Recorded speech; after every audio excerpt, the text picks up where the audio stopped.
Greetings, tribe. Just wrapped up watching No Peace Underground, Bodycount Battle, and it was their first show on IWTV, their promotion out of Orlando, Florida. The main event was a 15-person elimination style battle royal, with the winner getting a title shot down the road. There were 4 matches prior to that, the first being Pero versus Satu Jin and Ty Hill. The beginning of that I missed as my feed was a little off. That was on my end, not IWTV's by any means. I did get to see quite a bit of blood. I'm going to show a little clip video at the end of this just to show you some of the stuff I got, just enough to maybe give you an idea what was going on. Now, this is a promotion that has no ring. It is literally like the stage and area in the front of it.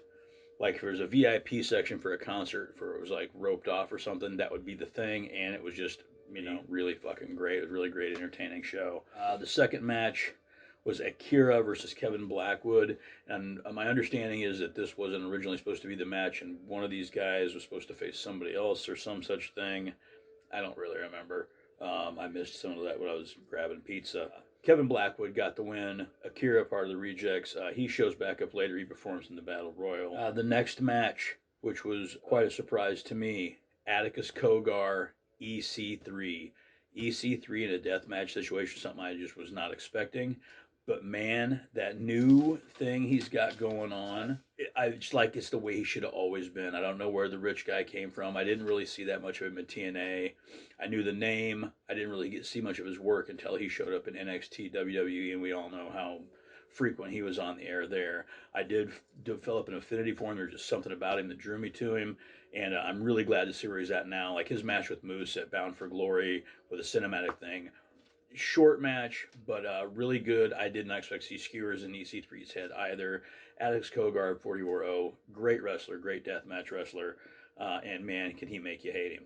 After that, the one that really I was excited about tuning in for, with one called Manders, my fellow Iowan there, taking on his second gear crew member, AJ Gray, in Civil Disorder 2. Apparently at the last show, they had Matt Justice and Manser go at it. They're also part of the second gear crew.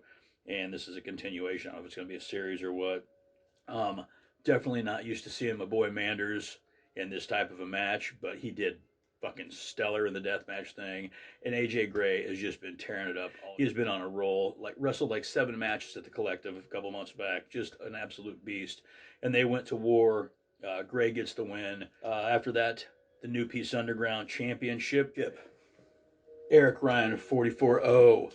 Challenging Kit Osborne.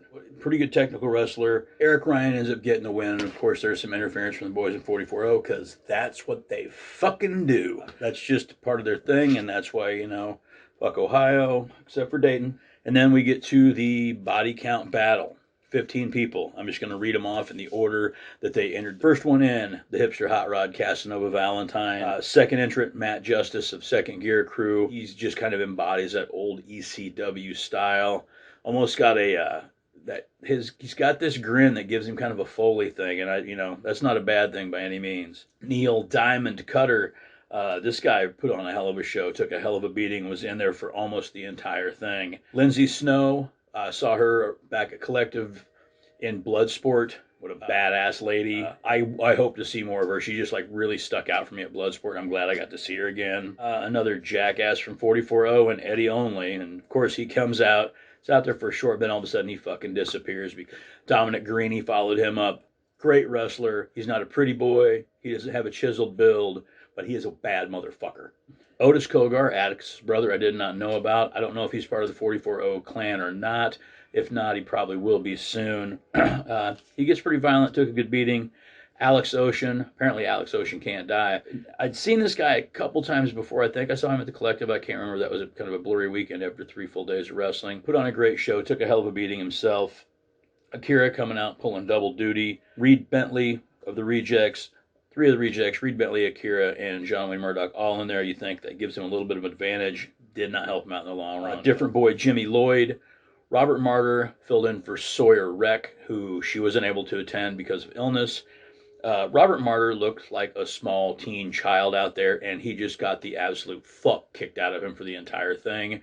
But, props to the kid for taking the beating. I'm sure that was kind of like, let's see if you can handle this shit, kid. And he did a great job. Ended up power bombed off the stage through a table in a brutal, brutal spot. But again, really impressed with the beating he could take. Orin Vita after that. Then one of my favorites, Alley Cat. She makes her way to the ring. Well, it isn't a ring. It's not an arena. She makes her way to the battleground. And I hadn't seen her in this type of match either. I just discovered her earlier this year. Really like her work. She's fun to watch. She's great with the crowd. And seeing her take some light tubes and some really violent shit was really, really kind of impressive. Put on a hell of a show. Alley Cat ends up getting the win and the title shot later on down the road. Said, New Piece Underground, it's new to me. They just started putting their stuff on IWTV. It seems like, from what I saw, they're going to put some of their back catalog up. This show should be up to watch soon. If you have an IWTV subscription, wait for it to pop up. Check it out if you didn't watch it tonight. If you don't have an IWTV subscription, I highly suggest getting one if you're a wrestling fan. $9.99 a month. It's got this huge, deep catalog of all these great promotions. They have live stuff every week. There's new premieres of stuff every week. It is the best independent wrestling you can find out there on a streaming service, to my knowledge. But for $9.99 a month, relative to the WWE thing, I like the WWE. I think we all do. But man, this is just different than that. And if you're looking for something different, looking for something new, looking, to get away from the norm of the, TV stuff, this is the place to go. I just can't say enough good stuff about it. I'm impressed with the promotion I saw tonight. Thanks for listening. Have a great evening or afternoon or whenever it is you're watching this. Just have a good one. Good shift. Thanks.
I love Ortega's sauce. It makes my taco pop.